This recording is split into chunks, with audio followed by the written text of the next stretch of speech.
entirely agree, but that's the way that taxes in Canada. No, it's a Canadian policy.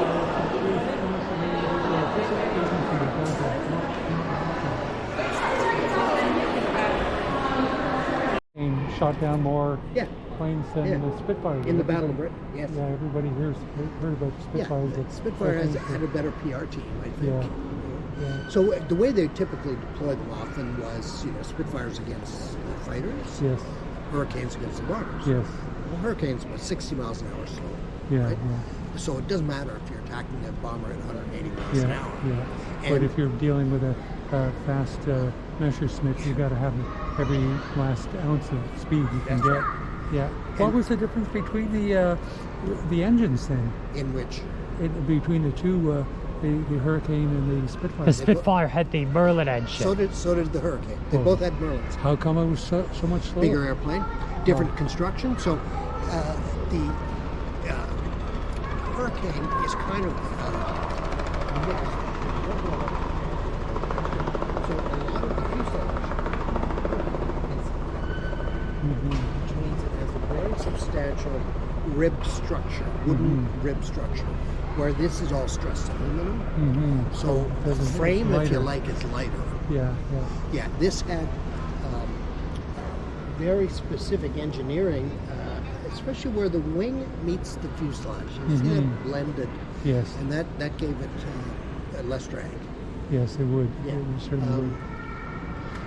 The Hurricane was a more stable gun platform, so pilots liked it for that reason. Yeah, if you're sitting down and shooting down a bomber, you want to be able to have a stable platform. And when you get those 8 guns going, right, you fire 8 Browning, the 8 sheet Brownings, guns. 303s. I mean, that plane's dancing around a bit because of the recoil. So being heavier, the Hurricane was more stable in that environment. Now, So do you know how many planes were shot down in the Battle of Britain? I can't recall.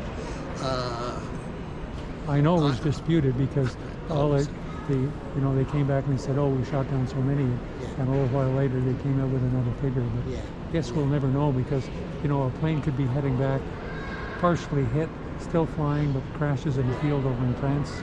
Nobody knows about it except the guys inside. Hey, we're talking. I'm going to throw out a number as.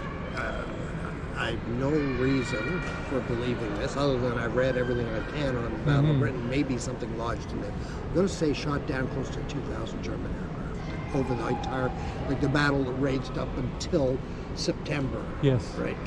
Yeah. Through that summer. Yeah. I'm going to say about 2,000. Yeah. Well, it must have been very difficult for the Germans to keep up their rate of production to be able to replace the. Yeah, and Germany, for all their efficiencies, they had an odd way of repairing aircraft sometimes. They would send them back to Germany to be Yes. repaired, Yeah. and that would limit their availability. To mass produce. And it Well, also. yes, but to send them to fix them if they were damaged in battle. And So it instead of probably- fixing them on site, Yeah. a Hurricane could be repaired very quickly. If you got a bullet hole through that fabric coating, if it didn't hit anything vital, you just slap a patch on and off you go. You're done. Little more involvement in skill and equipment to fix a hole in a Spitfire because of the stressed aluminum skin. But yeah, of course the Germans, they were all twin-engine bombers, right? So they would deploy them in France, where the Allied bombers, being heavier and longer range, never left England, right? They never were deployed anywhere but England, really, for attacking Germany. Some were deployed in Yeah. So Italy. hence they need to have a longer range. Longer range. But, and because of the tremendous amount of logistics involved in getting a plane like that in the air, you really couldn't move it easily behind the battle, so you kept it in England. It had the range for that, so. Now the other thing I guess is the stressed aluminum skin. Was that the first aircraft in the Allies had that used that, or? That's a good question. I don't know for sure. I'm trying to think of some of the other aircraft that predated that, like the P-40, for example. I think that still That's an American plane. Yeah, the British flew that Yeah. as well, but it is an American plane. And in fact, the P-51 Mustang, right? That famous The one. famous one. Yeah. That came about because the British went to North American Aviation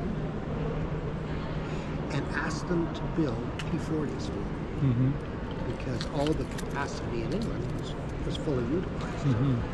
And North American said to them, no, give us 90 days, we'll build you a better airplane than that. Yeah. And Well, they produced that's the great. P-51. Yeah, that's great because they probably had a lot of lessons that they learned from flying it, and they were able to incorporate all the new ideas into The laminar airplane. flow wing on a P-51 was, you know, and then of course they issued the P-51. They gave the British with an Allison engine, right? Which was a good low altitude engine, but a very poor high altitude engine. So the British were disappointed. Or did they not swap the engines? They put a Merlin in, and most P-51s flew with that Merlin engine. Why did I guess the Americans didn't have that engine to put in because it was a British engine. British engine, but eventually it was made in the U.S. as well. Yeah. Right? Packard in Detroit were licensed Packard by did it. Rolls-Royce to make them. So that there is a Packard Merlin that you're looking at there. The planes we built in Canada.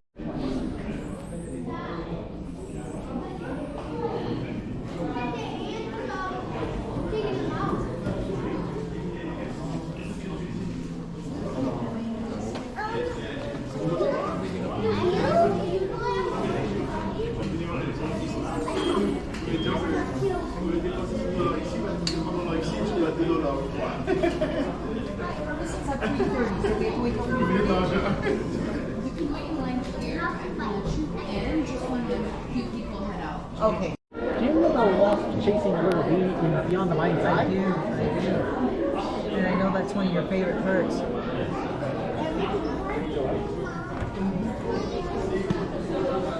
Hey, do you want to go see the tarantula?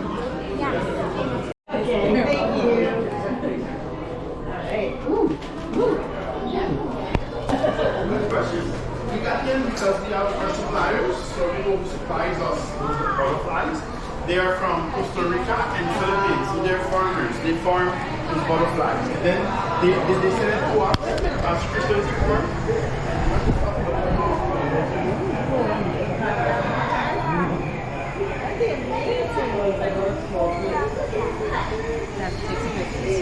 No touching the butterfly. Don't touch the butterflies. Wow, look at the colors. Oh, that one there. Look at how purple that one is. Ooh, One of my favorites. Purple. nice. Me too. Nice.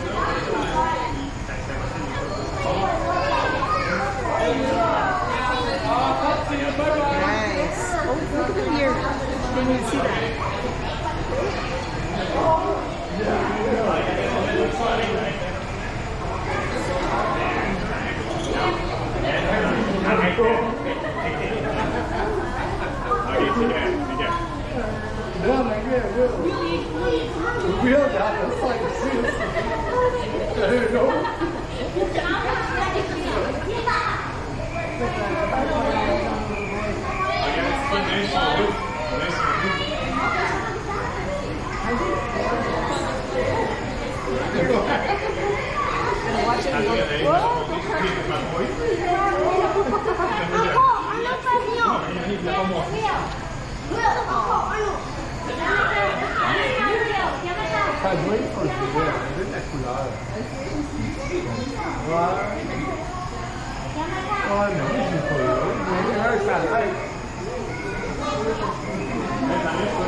Let it land on me for me.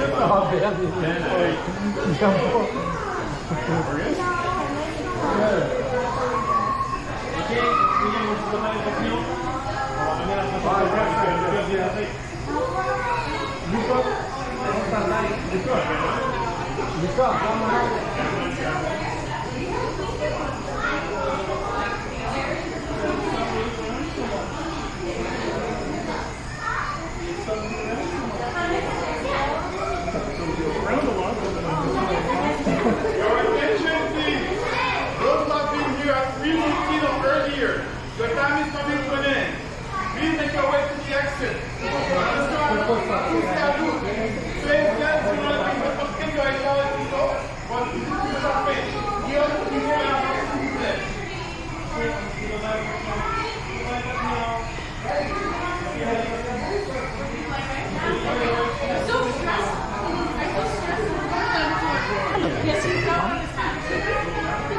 What do you think, Liam? That's so cool.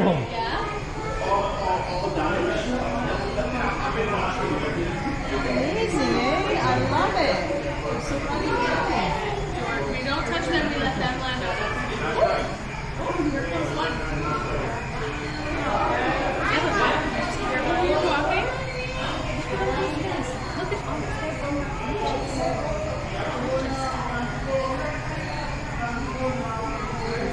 Okay, so see that no touching. So just give them a little space while they're eating. Hello.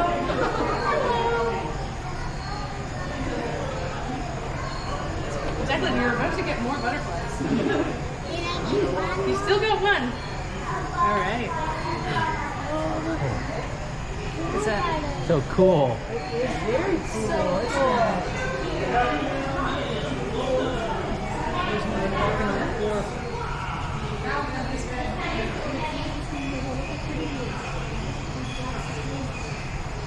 He's still on there. Be a friend.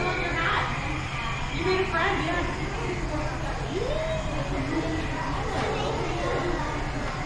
You did your own butterfly friend. Everyone here, look at the sock. Look at these two, they're all together. They might even be making babies. Another big one on the other side there.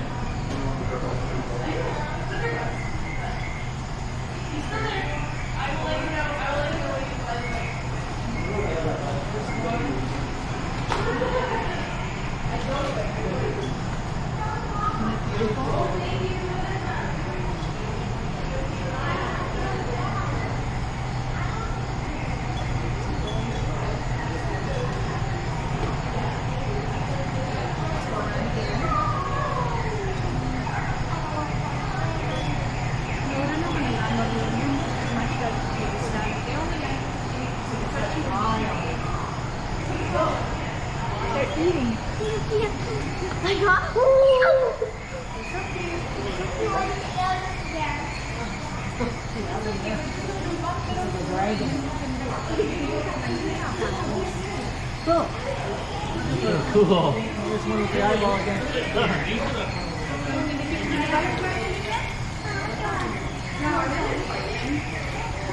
Here's all the stages.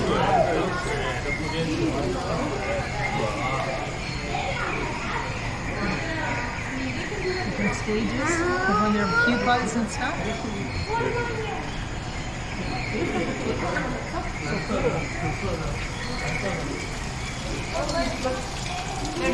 There's one on your shirt. Right behind you. Yeah, it just flew away. Great. It was the same color as your shirt. Of course. Be careful, be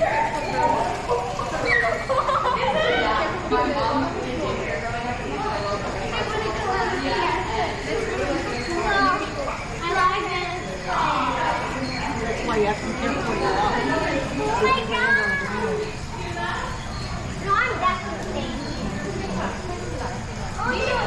These are inside.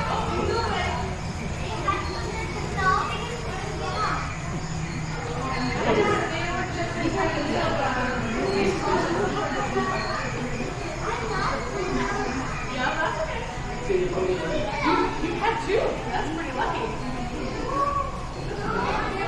Look at these. So these are called steam.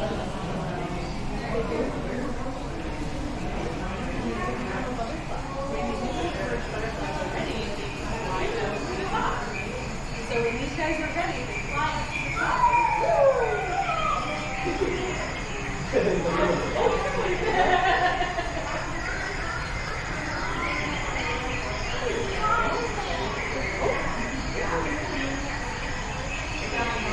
It looks like a cousin. No, I'll let you know because they're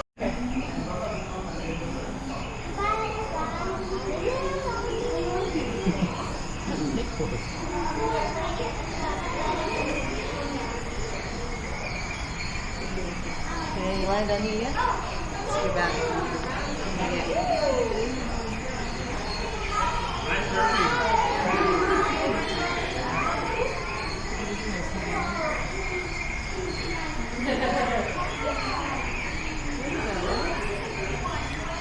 So amazing. almost got on you.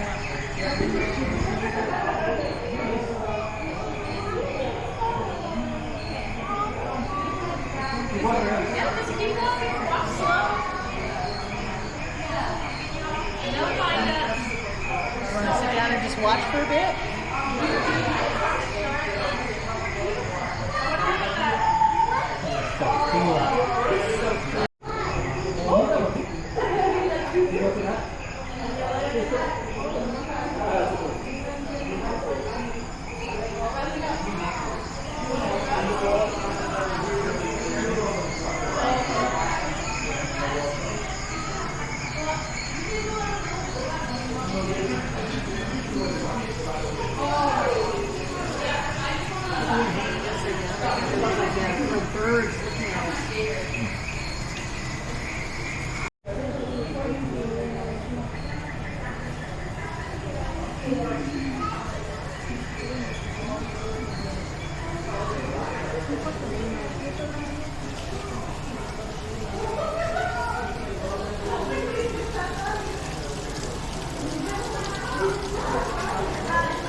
You want to try and go someplace where the land? Oh,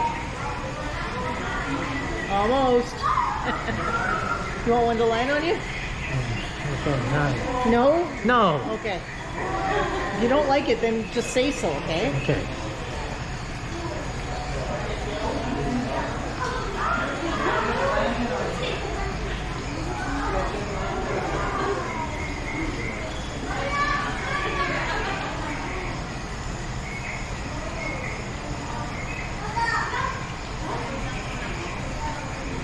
The butterflies are so nice. They are so nice.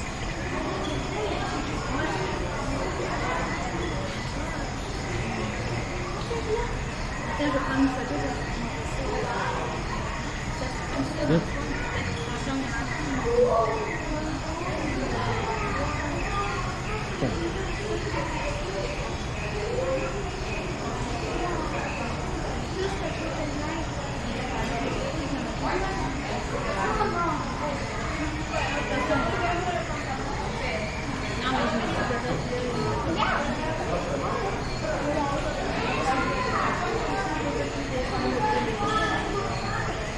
Do we want to stand over there, see if they will land on us, or do we want to get going soon? I'm not exactly sure. We have another maybe 2-3 minutes. No, I like to look around. You want to go walk around one more time? No, Oh, look around on the rest of the museum? that's so cool. You want to look around at the rest of the museum? Is that what you mean, or do you want to stay here and look around? I want to stay and look. And the butterflies, you mean? Yes. Okay. That's fine. We can stay for a little bit longer.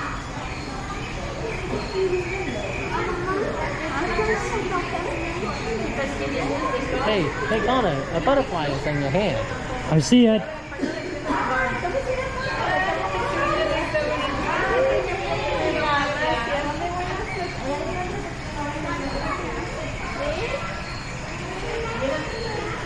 Isn't it beautiful? It is beautiful, yes.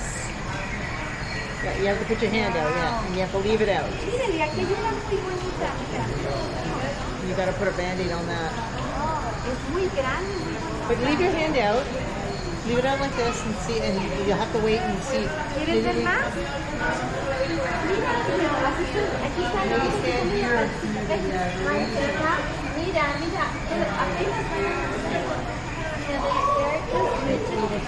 Over here, guys.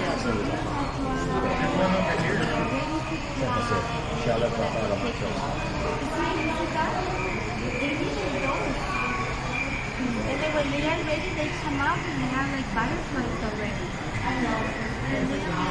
Look at that, look, see? See the wings? The wings come out live. You want me to show you?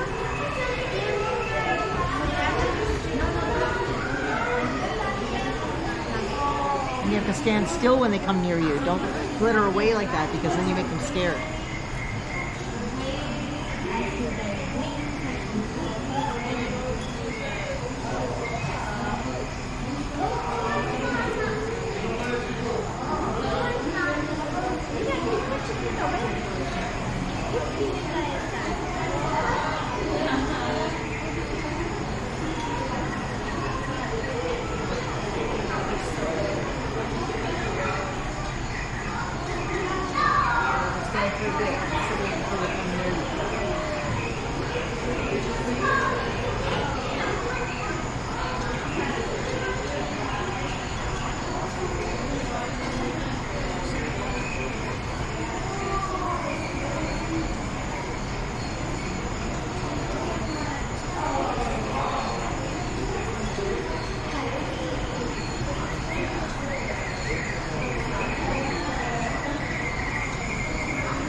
here because people will probably try to get through here. Standing right in the middle. There we go. Just stand. Watch you don't lean on me, okay? Huh, see? No butterfly. Okay. Just making sure.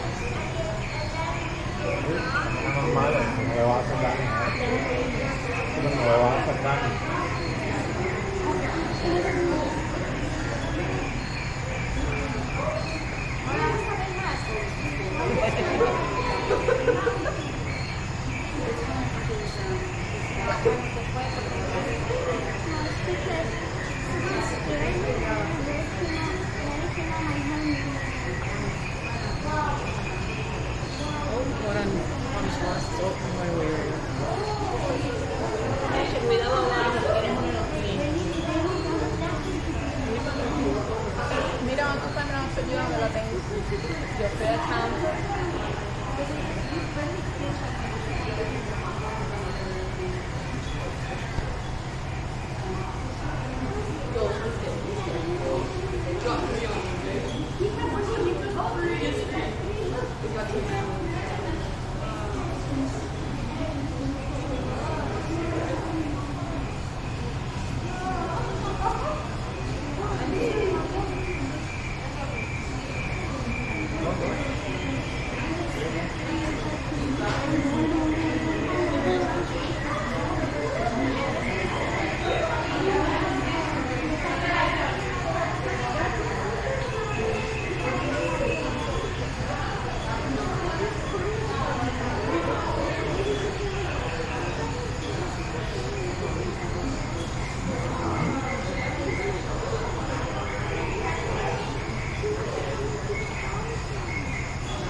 Your attention, please.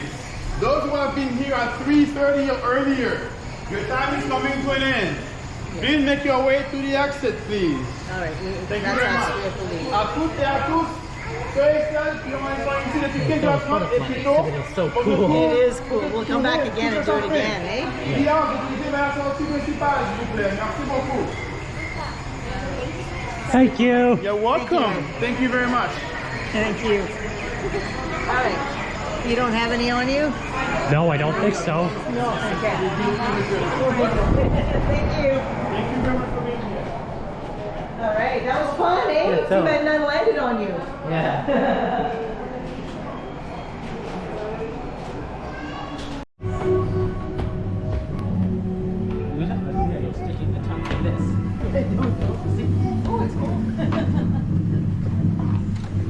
I wasn't expecting it to actually be cold. Cool, eh? Isn't that amazing?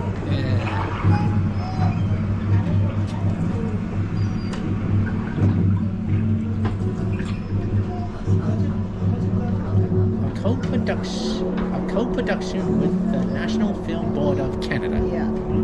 That's what's playing the You've got nicer trains than that. Said, uh-oh. It's derailed. Yes.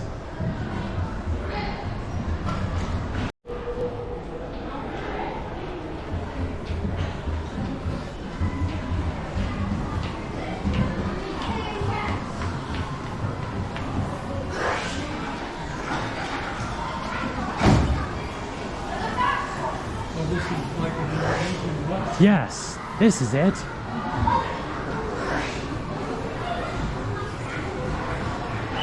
It's something from the, it's one of these Middle Eastern buses. I think it's from Indonesia.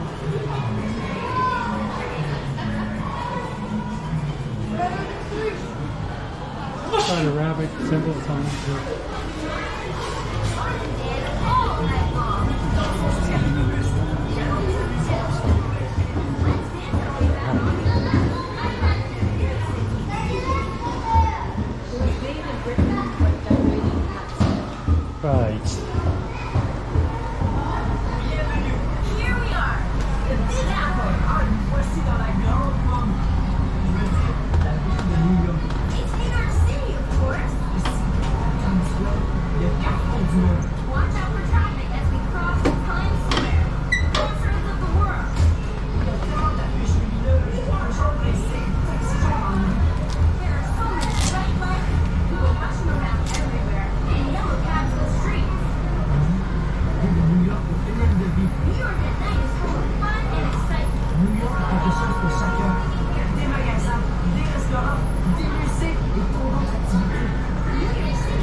C'était si divertissant. Bravo!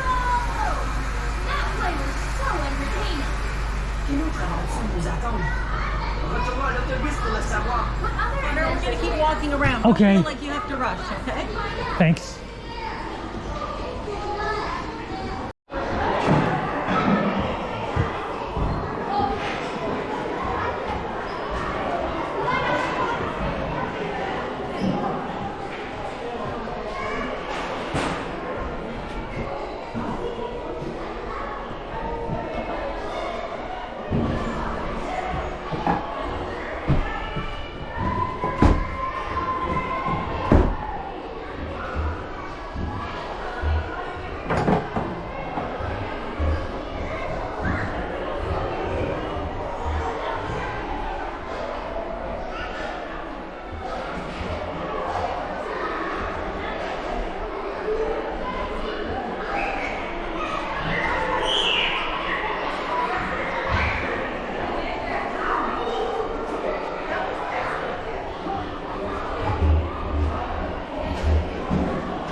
Here we are, the Big Apple. Ah, nous voici dans la grande pomme. Je veux dire, la ville de New York. It's New York City, of course. Ici, à Times Square, il y a le carrefour du monde. Watch out for traffic as we cross Times Square, the crossroads of the world. Il y a tellement d'affiches lumineuses, de gens pressés, de taxis jaunes dans les rues. There are so many bright lights, people rushing around everywhere, and yellow cabs in the streets. New York est plein de New York at night is full of fun and excitement. Why? quelque chose pour chacun. Des magasins, des restaurants, des musées et tant d'autres activités. New York City has something for everyone. Shops, restaurants, and so much more.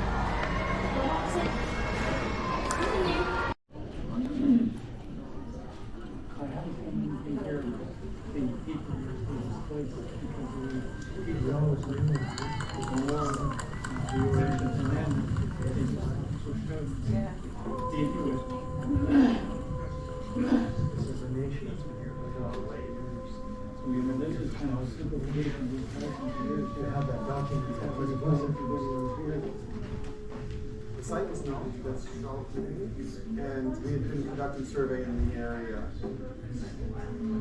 We noticed that some beads were eroding out of a cut bank. We contacted the council to let them know that we believe that there was a burial. So this is Shaw people. We got permission to remove the burial. What we found was an individual with 350,000 sewn beads. In subsequent years, we continued our excavations and we found several other individuals very nearby, also very bead rich. These burials were dated to around 4,000 years before present. The time it would take to make all of these beads is really decades worth of labor. So that tells us something about the wealth of the people. Everyone thinks of beads as 5 cents a pound. No. But in those days, you had to find a specialized material in the manufacturing process and not the people that supported this chief had the time, were well fed and had what you need. Un canot en main courte, t'imagines? Ça, si tu Tu peux, là. C'est mort, mais tu peux. Faut que ça change. And then using anatomical measurements for tissue depth is able to accurately reconstruct the muscles and skin tissues of the face. So these are as accurate as scientifically possible. When I get up in the morning, I can hear it off the window. Do I look like my ancestor? Do I look like my great grandpa? In some ways I do. To be able to have our original chief represented all Australia, we're very proud. I remember when people were found and I got goosebumps because this is something that we will be able to point to and say, here, that means we will in our future.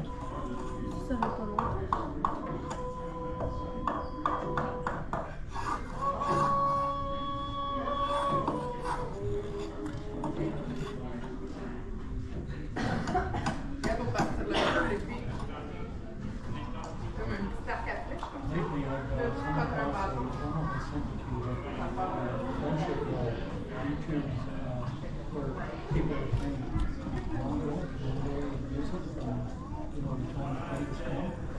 And they do throat singing. So this is for the throat singing in the artist. The throat singing that's happening now. They were able to do double tones. Yeah, that's singing 2 notes at once. I'll send you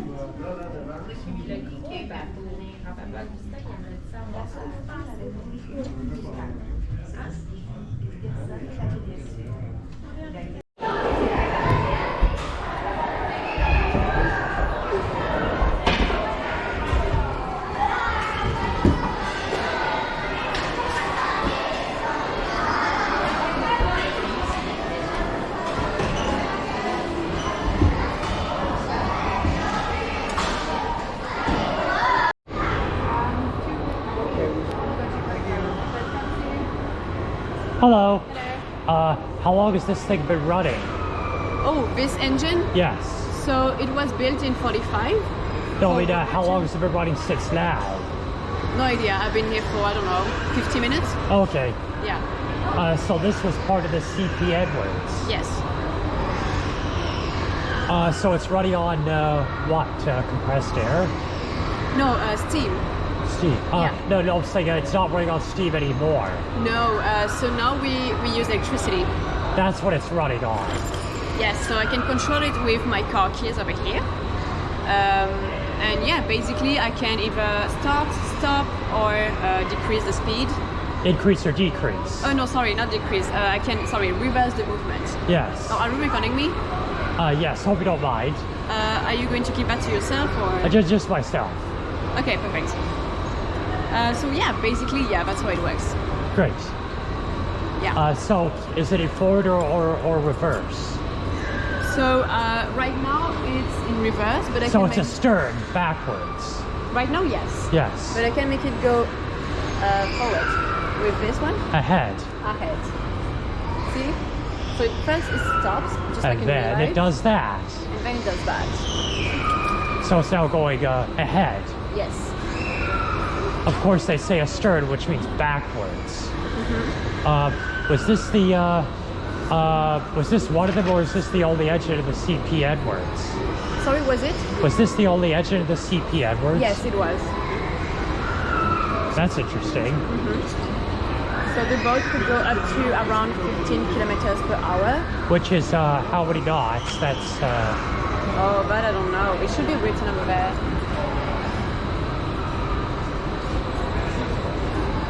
So it 9 says, knots. It says service speed, yeah. So I guess you could crank it to go a bit higher sometimes, but that's like the average.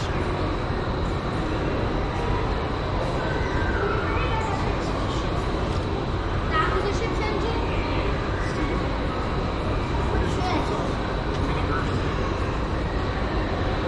So back in the days, see how I reversed the movement Yes. with the car keys? Yes. Back in the day, first of all, you would have to stop the engine, and you would use the wheel on the right. That. This one. That one. So this one is to control the flow of the steam. You can either increase the flow Or decrease it. Yes. all the way to a stop. So that's what you do. And then you would use the red one in the center, and this one is connected to what we call the Stevenson gear. So the gear that you see right Stevenson behind. gear. Yes. The one that you see right behind the red wheel. And by turning it, you would turn the gear, and this one would in turn make things go reverse. So that's why when So one for Yes. one way, the other for the other way. Yes. That's how it works. Yes. Or it used to. Yeah, back in the days, Yes, yeah. but back in the day, back then. Well, see, now, even with my car keys, when I reverse the movement, you can actually still see how things stop and then go reverse, right? Yes, You of saw course, that. there's a pause. It doesn't just instantly reverse. Yes. There's a pause. Yes. So it would take longer than that, and it would also be noisier than what it is now. Of course. But it still gives you a nice idea of what it would be like inside of the engine room. Yes. It would be way hotter, obviously, but Of you course. still had an entry of air that was connected to another room to kind of let people breathe a bit. And then here you can notice the pressure valves that people would check up on, like engineers. Every now and then. Pretty regularly, yes. Yes. Because if this goes like up over the limits, you're in trouble. No, so let's not go there. No, let's not go there. Yeah. So if it ever happens, what you do is that you would use, you see the red thingies that you can turn? That. The smaller one? That.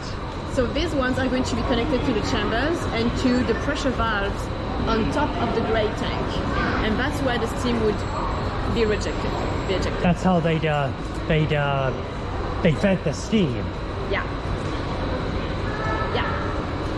And here at the end you can see the crankshaft, the gear that is turning.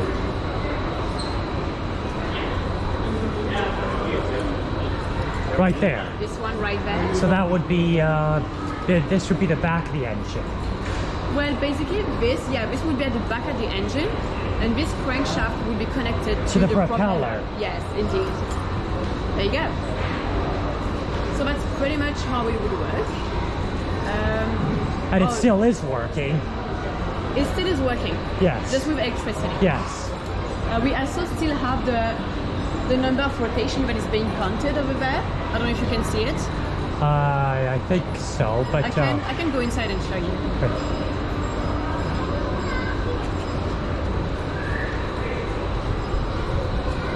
Oh, you can stay over there. Okay. I will show you from here.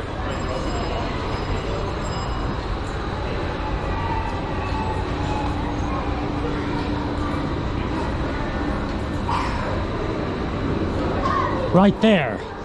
That's it. So you have the numbers of rotations that we've had. So every now and then we do the service for the engine where we replace the oil, because as you can see, we still use oil on the engine. To lubricate it. Yeah. And you can see that right now the levels are very low. So we need to service it again soon. So yeah, that's basically it for the engine. Oh, also you see the yellow tank over there? Yes. So once the steam is done going through the 3 chambers, it gets in there, in this tank, and this one is filled with seawater. So basically the seawater is going to cool down the steam, and it's going to make it turn back into its liquid state, so water. And this water is then going to go back into the boiler, and is going to be reused again and again. Over and over. Yes. So there we go. That's the seabed was.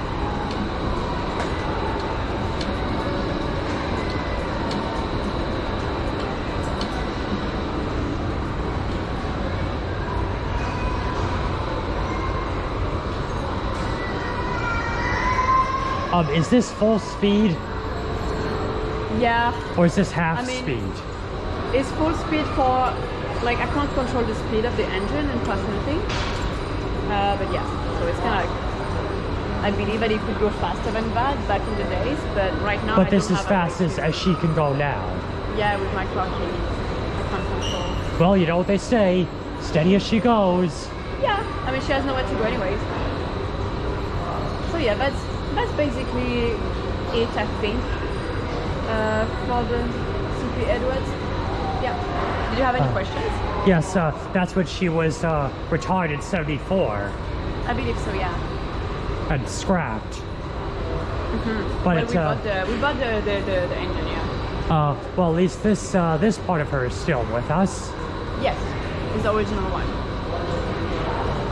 Like the only modifications we made was basically you see the red button over there, that's an emergency stop button. Right there, yes. Yes, and so that's one of the modifications, and then obviously the electricity. But I'm pretty sure that's basically it.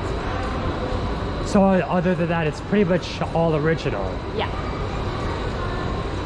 Except with some modifications. Yes.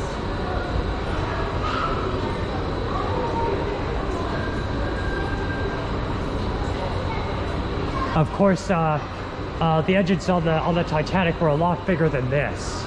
Yes, but you have a few resemblances. Have you seen the movie by any chance? The James Cameron one. Yes. I have. I was also at the Titanic Museum in Belfast, Northern Ireland. Oh, I haven't been yet, but I was right there where the Titanic was launched. Oh, okay. Yes, well, it was launched right there. So you have a good idea, and you know, at some point in the movie, there's a scene where they're going to crash into the iceberg. Yes, and that. Cranking. That, yes. Is this one because they want to make it stop. So that's the wheel they're turning, the one on the right. That one. Yes. But of course, in reality, it happened a lot quicker than in the movie. Probably, yes. So we can only imagine how dramatic the real thing was. Oh, I don't even want to imagine, honestly. That's quite tragic. Do you have any more questions about the engine? No, I think that's it. Oh, great. Well, hope you liked it.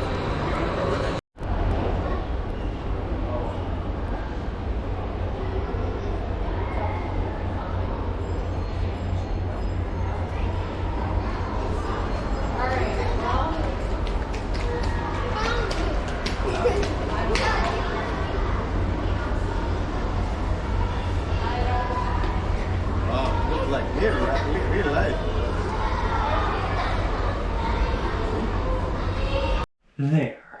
It's recording you, eh? Yes. Chapter 17. Uncle Ben drove the wagons. God, let's start up again. Uncle Ben drove the station wagon up near the plane, and Mr. Condiment climbed out and went over to speak to Mrs. Wiggins. Freddie crouched down in the rear seat with a blanket over him. Heard Mr. Condiment ask where Jackson was, and Mrs. Wiggins replied, "My dear sir, I haven't the faintest idea. Most extraordinary behavior. When we arrived at the bus station, he said, 'Let me out of here.' And then he said, 'Kiss old Condiment goodbye for me.' And last we saw him, he was getting into a Utica bus." "Great heavens," said Mr. Condiment. "You mean he didn't telephone?" "No doubt he will do so when he reaches Utica," said Mrs. Wiggins. "He seemed a most vulgar fellow. You should be happy to be rid of him." Mr. Condiment shook his head. "I can't understand it. It's most disturbing, perplexing. I mean to say odd." Mrs. Wiggins' genteel manner, combined with her deep voice and the emphatic nods with which she punctuated her remarks, had reduced Freddie to a quaking jelly of laughter. Even Uncle Ben shook a great deal, and his false beard jiggled up and down in a way that must have startled Mr. Condiment if he had noticed it, but he was staring with consternation. You know what consternation means? It's Great concern or great upset. concern. Yeah, or upset at Mrs. Wiggins. "I am at a complete loss to understand it," he said, "but I'm deeply indebted to you, madam. The name is Condiment, Watson P." Mrs. Wiggins bowed majestically. "Charmed. My own name is perhaps not unknown to you. I'm the Countess Jachinsky of New York, Newport and Grizzly Gulch, Wyoming." Mr. Condiment jumped. "Grizzly Gulch," he gasped. "And the Countess Jachinsky. But that was the name of the Demon woman. And Grizzly Gulch." "I know," said Mrs. Wiggins. "Ridiculous, those old stories. I believe there have been books written about me. So amusing. Just fancy, sir. They accused me of having horns and a tail." She began to laugh. "And of devouring any enemies, even men like yourself, sir, eating them whole and swallowing them down, body, boots, and breeches." And she laughed harder than ever. Mrs. Wiggins' laugh was known to every man, woman, child, animal, bird, insect in the north central part of the state. She was now, of course, 200 miles from home. But it was still possible that some of her better jokes told to Mrs. Wiggins had provoked laughter loud enough to be heard even at that distance. And of course, she didn't just laugh at good jokes, she laughed at all of them, good, bad, and different. Some of her friends complained of this. "We don't mind hearing you laugh at something really funny," they said, "but what we object to is hearing you roar your head out some old riddle that Noah's brought over from the ark." But Mrs. Wiggins only said that a joke was a joke, and the old ones had stood the test of time, and they were the best. "I don't like to have to figure out what the point is," she said. "When you have heard a joke 15 or 20 times, you know just when to laugh. Although," she would add thoughtfully, "I like to laugh when, whether I'm getting to the point or not." Mr. Condiment felt terribly low.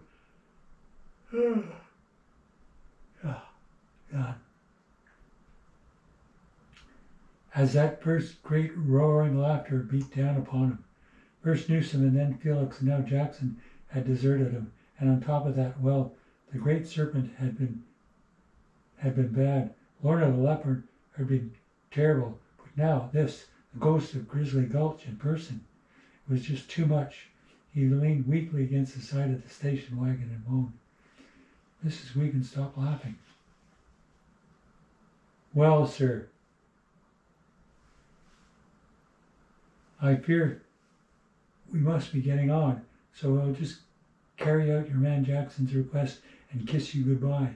She took off her hat and leaned out and put her front hoofs on Mr. Condiment's shoulder. Jinx had made her up with burnt cork eyebrows and powdered her with lots of flour. And when Mr. Condiment saw a huge white place luring close to him, with horns and big flat teeth and a mouth large enough to snap his head off in one bite, he gave a little gulp, dropped his pistol, and sank to the ground. This is the picture here. She looks pretty horrible, doesn't she? Yes. He just fainted away.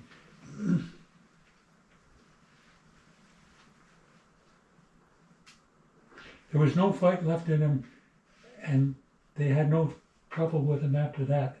They helped him into the house and gave him a drink of water, and then Freddie sat him down at the table and pen and said, "Now write as I dictate." Freddie said, "I, Watson P. Condiment, being of sound mind and pretty well scared about thinking of my crimes, I hereby confess." And then Freddie had him read out a list of full account of her persecutions of Mademoiselle Rose and his attempts to ruin Mr. Boomschmidt. He confessed to having his men steal the Benjamin Bean improved self-prevailing piggy bank, and then he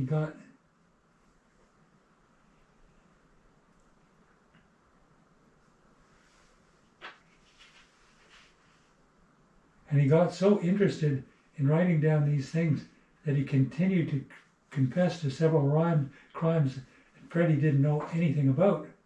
So when they started for home, Mrs. Wiggins and Uncle Ben and the self-filling piggy bank, the station wagon, Freddie and Mr. Condiment and the Horribles, complete with umbrellas, in the plane, Snippy and his family decided to go with him. "Just leave us here, Freddie," Snippy said. "Oh, we'll get back to the Bean Farm someday, but we're going to go up to the woods for a while. I mean, there are adventures to be sought in the greenwood. Be like dragons be slain and foul oppressors to overcome. We like not the tame life of the farm and barnyard. Farewell, lad. We'll see thee anon." He grinned. Be seeing you, Countess," he said to Mrs. Wiggins. "Come, lads," and the skinks, trooped after him into the shadows of the forest. Freddie flew straight to the farm. The Horribles had never been up in a plane in daylight, and they thought the country that passed over looked like maps they'd seen, with each country different. Now there's a piece missing here. Said, something tell where you go without any need. How can it tell where you're going without any names on the towns? It took Freddie nearly a week once they got back to explain to them that so some of the less bright ones, like number 13, are still puzzling over it. Freddie flew straight to the fairgrounds and marched Mr. Condiment in through the gate into the big tent where Mr. Boomschmidt was rehearsing a new act. A turtle who could turn cartwheels and backflips. And as soon as he saw them, Mr. Boomschmidt ran over to Mr. Condiment with his hands outstretched. "My goodness, if it isn't my old friend." Then he stopped. No, of course, you're not my old friend. You're an enemy. Well, you're welcome just the same, and we'll try to make you feel at home.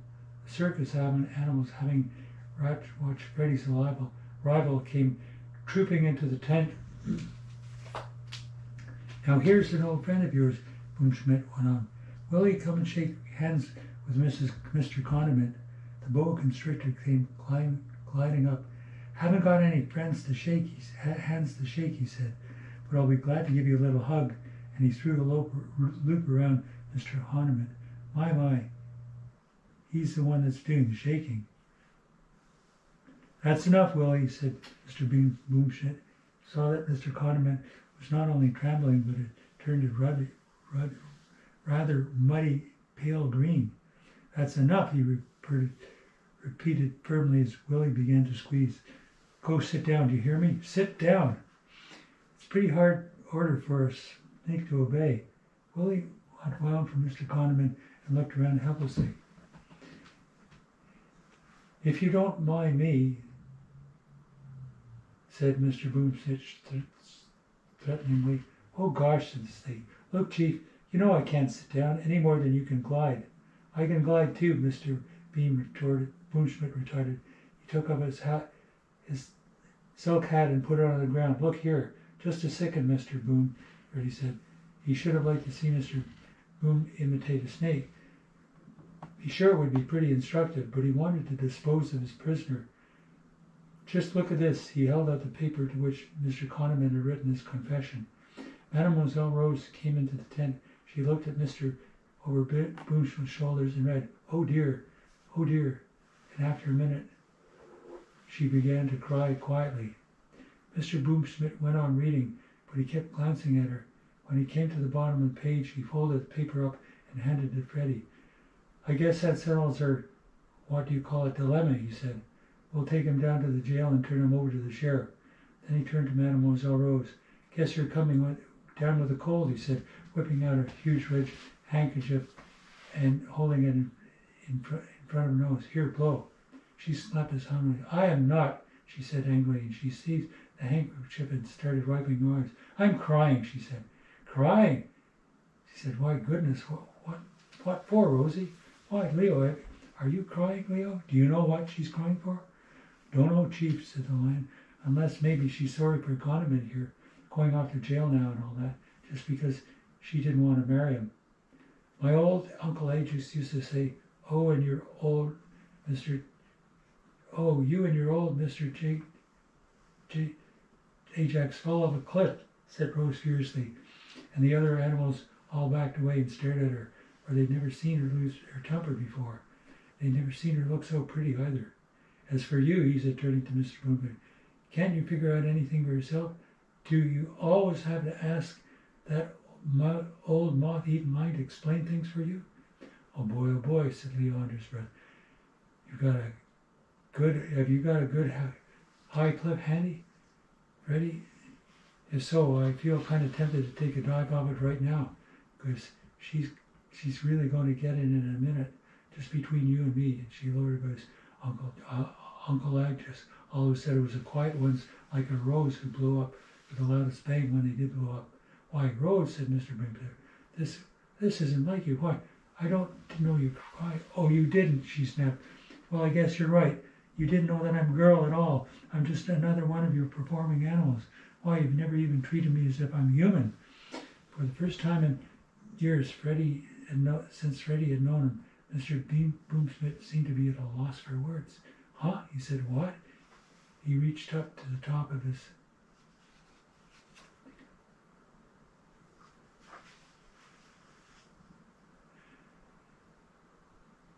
his plush silk hat and pushed it off his forehead, as he always did when he was trying to think. But of course, his hat wasn't there. It was on the ground. Willie saw the gesture, picked it up and handed it to the employer, but Mr. Boomschmidt didn't know what to seem to do with it. He just put it on the ground again. Mr. Kahneman seemed to have recovered somewhat, for he wasn't so green anymore. He opened his mouth and hesitated and said, I always thought you were a fool, Boomschmidt, but now I know it." "You do?" Mr. Boomschmidt's been, "Why, goodness, maybe you're right. But tell me now, it isn't so easy to be a fool nowadays, with all this education they give you. Not that I ever," his voice trailed off, and evidently wasn't much interested in what he was saying. He looked helplessly at Leo, but then after a glance at Mademoiselle, he shook his head to say, "Leave me out of this, Chief. I'd like to propose an agreement, an understanding, that is a bargain with Boomschmidt," said Mr. Kahneman. "A bargain? Gracious, there are always two sides to a bargain, isn't there? And you haven't got any side right now." Mr. Boomschmidt looked puzzled. "Maybe when you get out of jail in 8 or 10 years, we might discuss it, but not now." Mr. Kahneman shivered at the mention of jail, but he didn't give up. "Let me ask you a question," he said. "Are you happy?" "Happy?" said Mr. Boomschmidt. "Of course I'm happy. Leo, don't you think?" He stopped abruptly. "Never mind, Leo. I'll just go back over to Hannibal, will you? Will you just go back over to Hannibal so I can't see you?" Leo winked at Freddie and went. "Well then, you're happy," Mr. Kahneman continued. "But you could be happier, couldn't you?" "Why, I suppose so," said Mr. Boomschmidt, goodness, you can always have more of anything. At least I think you can. Tired, yes, you can get tired or sleepy, sunburned, hungry. Yes, I can't think of anything that you can't be more of. Oh my goodness, wait a minute, how about sleep? If you're a sleeper on... Quite so, said Mr. Kahneman. Well then, suppose I tell you something that should make you immensely, tremendously, I should say a great deal happier. In exchange, would you be willing to let me go? All the animals began to laugh, but Mr. Boomshit held up his hand. Quiet! Why, Mr. Kahneman, nothing you could ever say or do done up to now is, nothing you have ever said or done up to now has made me any happier. So I kind of got out. Mr. Kahneman interrupted. Please, I'm not proposing you give me back some confession that I wrote. You can keep that. So if I ever cause any trouble in the future, you can have me arrested. All I ask is that you not arrest me now. In that case, you agree. In that case, agree that I've made you happier from what I'm going to tell you. Oh, you don't have to listen to his foolishness, Mademoiselle Rose exclaimed. She gave Raja, who was standing behind her, a shove that nearly knocked him over, and ran from the tent. Oh dear, said Mr. Boomschmidt, another dilemma. If you ask me, Chief Leo, who had now come closer now that Rosie left, it isn't any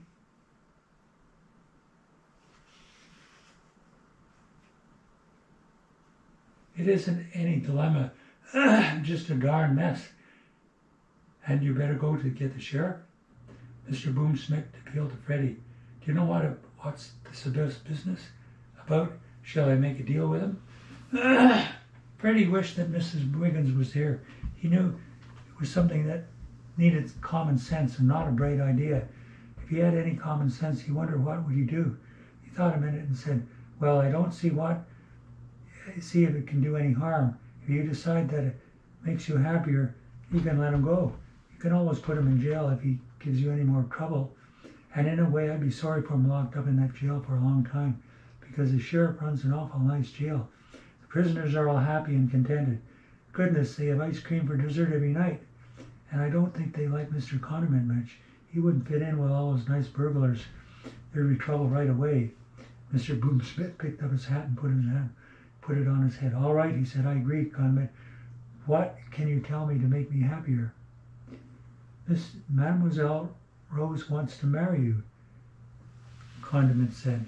What? Mr. Boomschmidt exclaimed. You're crazy, Kahneman. The other shook his head. No, I'm not. She's always told me that she's in love with somebody else. I thought it was just an excuse until today. Now I know it wasn't an excuse. Foolishness, said Boomschmidt. Why, I'm just a little fat circus man in a fancy dress and bows is... Why don't you go ask her? Mr. Kahneman said. Mr. Boomschmidt stared at him for a minute, then he turned and ran out of the tent, and his hat fell off. He didn't stop for it. Nobody said anything. The animals just stood around in a circle looking at Mr. Boomschmidt's hat. Finally, Hannibal said, do you think she wants to marry him? What makes you think he wants to marry her? Leslie said. Oh, she's pretty and she's nice, but after all, she's only a girl. Animals hadn't paid much attention to Leslie, for alligators are seldom very experienced in matters of the heart. They're not at all emotional. Well, in the meantime, let's lock this guy up, said Leo. So they took Mr. Kahneman and locked him up in an empty hyena cage. For a long time they stood around in front of the cage and made remarks about him. But Freddie remembered Mr. Kahneman had slapped his face. Suppose I ought to give him one of those slaps back now I've got a chance, he thought. But I just can't do it. I know something I can do, though, he said. And he went down to the monkey's cage and poured a big sack of comics. The monkeys are great readers of comics. He pushed them through the bars and said, here, to Mr. Kahneman, here's something for you to read. And Mr. Kahneman took one look at them and groaned and turned away and buried his face in his hands. But pretty soon, someone on the edge of the car said, here they come. And they saw Rose and Mrs. Boomschmidt coming towards them, arm in arm beside them. Madame Delphine and Mr. Boomschmidt's mother, old Mrs. Boomschmidt, were sobbing right out loud. And they knew everything was all right, for but she only cried when she was happy. The animals started cheering, but Freddie took one look at Mr. Boomsmith's face, which was smiling so hard that his eyes almost disappeared. When he went and opened the door to the hyena cage, "Beat it," he said. Mr. Conrad got out, walked away without a word.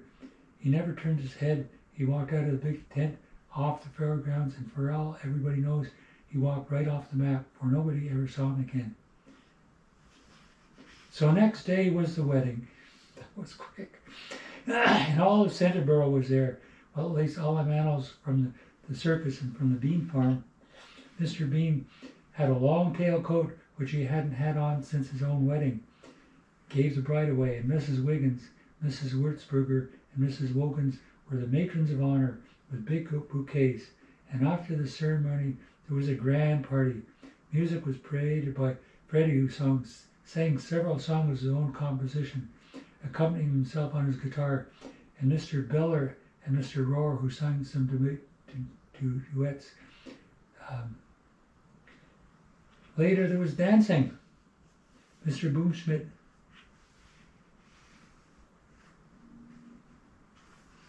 wandered through the crowd beside Rose, wearing a smile so wide nobody could understand anything he said. Rose hugged Freddie, and she hugged Radja, and she hugged Fred Harrison, and she even hugged Willie, who'd cried a little because nobody ever seems to want to hug a snake. She didn't hug Hannibal because nobody can hug an elephant successfully, but she patted his shoulder, and she kissed Mrs. Wiggins and Mrs. Wurzburger and Mrs. Wogus on their big broad noses. But she came to Leo, she gave him a special hug. "Oh, Leo," she said, "I'm ashamed of all those horrid things I said to you. Will you give me—" "Why, dye my hair pea green, Rose," he said. "I know you didn't mean anything. Besides, you've done me a big favor." When she asked him how, he said, "By marrying the chief, because now when he wants to mix somebody else by asking him questions, instead of asking his unimaginable animals like me, he'll ask you. Asking unmanageable animals unanswerable questions, eh?" said Mr. Boomschmidt. "That's what you think I like to do, Leo? Gracious now. Now I have somebody who can really answer the questions, which is more than you've ever done. Eh, Leo? Isn't that so? Isn't that so, Rose?" "I'm not going to answer that one," Rose said.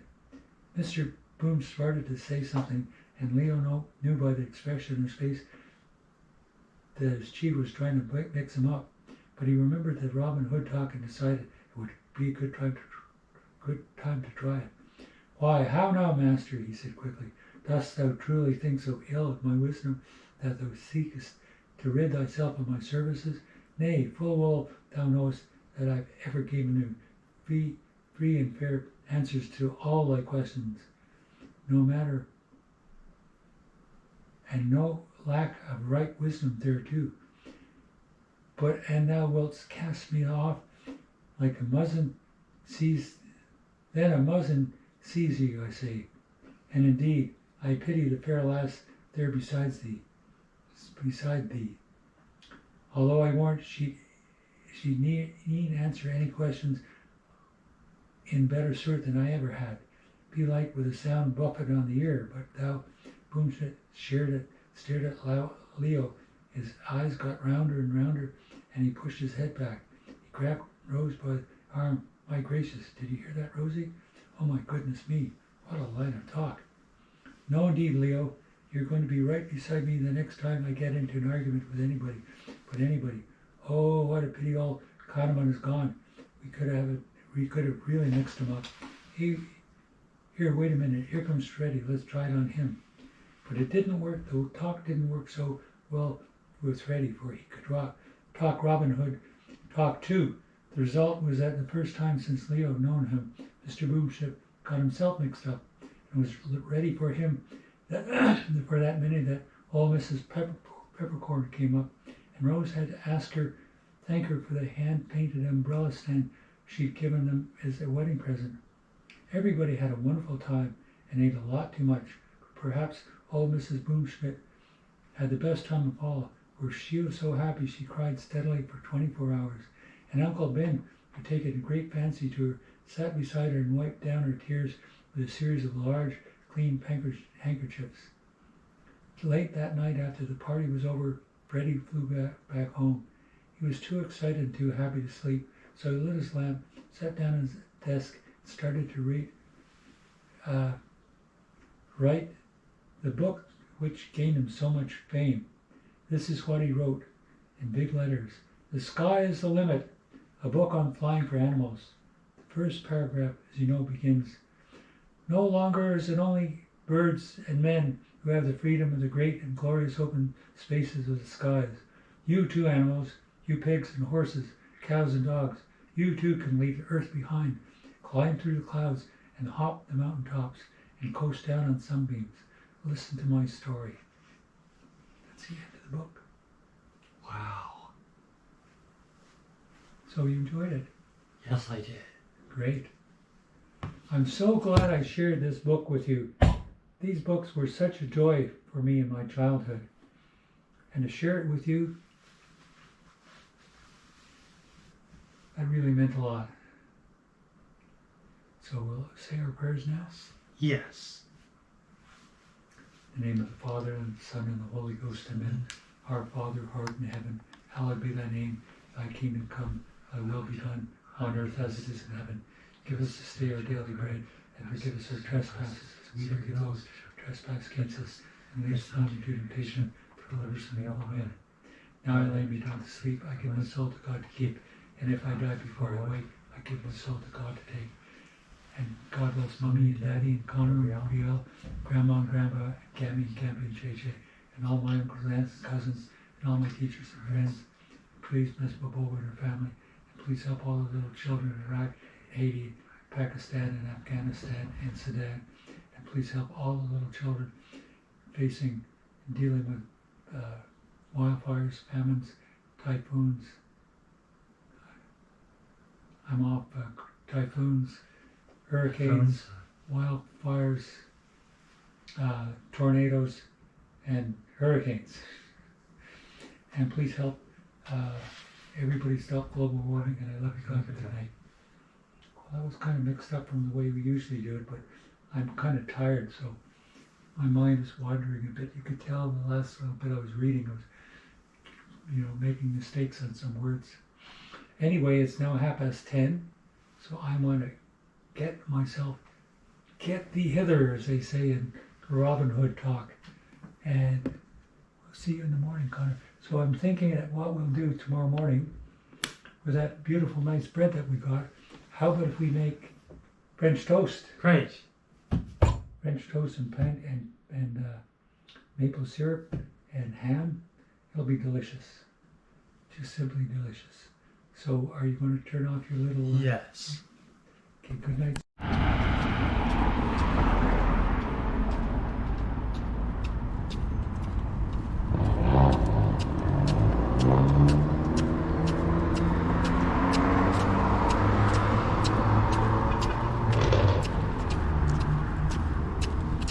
Oh, there's a Wendy's there.